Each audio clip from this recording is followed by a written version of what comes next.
Hello students, today I am going to teach you और continue you the chapter reproduction in animals।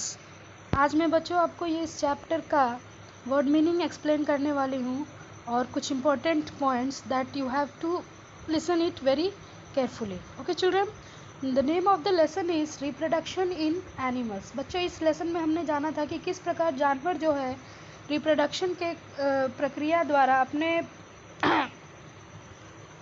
अपने संख्या को exist करते हैं यानी रिमेन रखते हैं। जिस प्रकार कैट बिल्ली का जो बच्चा होता है वो किटन होता है, ठीक वैसे ही अब आज हम तैयार करने वाले हैं अपने वर्ड मीनिंग को। तो सबसे पहले जो वर्ड मीनिंग है that is reproduction. What is reproduction? Reproduction is the process of producing another of same kind.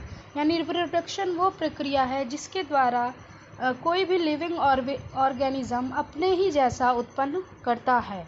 इसके मेथड्स अलग अलग होते हैं but this reproduction, the process of reproduction is common in all the living organism. Next second one that is mammals. Mammals क्या होते हैं? स्तनधारी जंतु। स्तनधारी जंतु यानी animals that give birth to young ones and feed them with the milk. यानी ऐसे जानवर जो अपने बच्चों को जन्म देते हैं, they give birth to babies, और वो अपने बच्चों को दूध भी पिलाते हैं यानी they feed them with their milk. और भी बहुत सारे ऐसी कैरेक्टरिस्टिक्स हैं जो मैमल्स के अंदर पाई जाती है but this is the very important and common characteristics.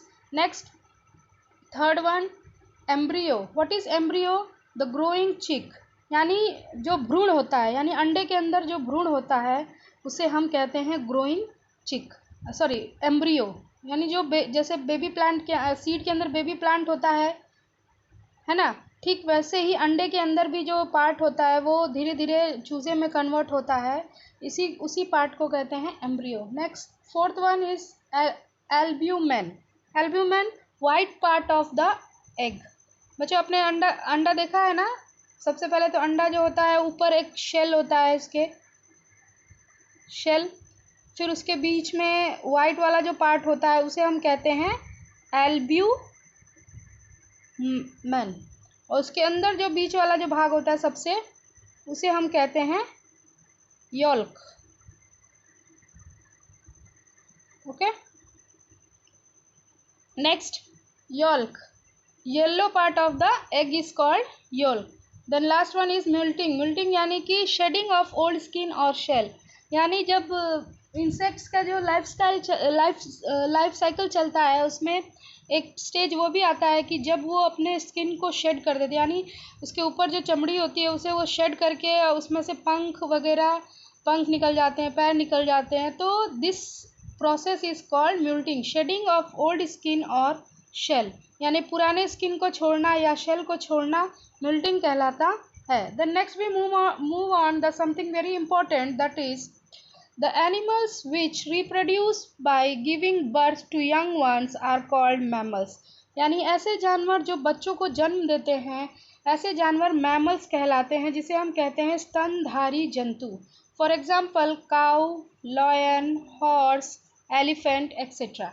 Next point, human beings are also mammals. Human beings भी है एक प्रकार के मैमल्स होते हैं because they give birth to their babies. Birds, insects, lizard, frog, fish, insects reproduce by laying eggs. ऐसे जानवर जो होते हैं वो एग्स के द्वारा रिप्रोडक्शन की प्रक्रिया, यानी they reproduce by laying eggs. The egg of animals have white thick liquid part called albumen and yellow part called yolk in the center. Then the next point, the growing baby use yolk as a food. यानी जो baby अंडे के अंदर जो baby grow करती है वो यॉल्क को ही अपने भोजन के रूप में लेती है जब तक कि वो बेबी बड़ा ना हो जाए। Insect like house fly and butterfly pass through 4 stage of life cycle. यानी इंसेक्ट्स जैसे कि हाउस फ्लाई, बटरफ्लाई, ये सब जो होते हैं इनके लाइफ साइकिल कितने स्टेज से होकर गुजरती है? 4। और जो कॉकरोच का हमने लाइफ स्टाइल बताया था आपको, उसमें 3 स्टेज होते हैं, egg, larva, pupa and adult. Okay children, so this was your word meaning and some more points. that you can note down on copy also, and listen this video very carefully. Thank you.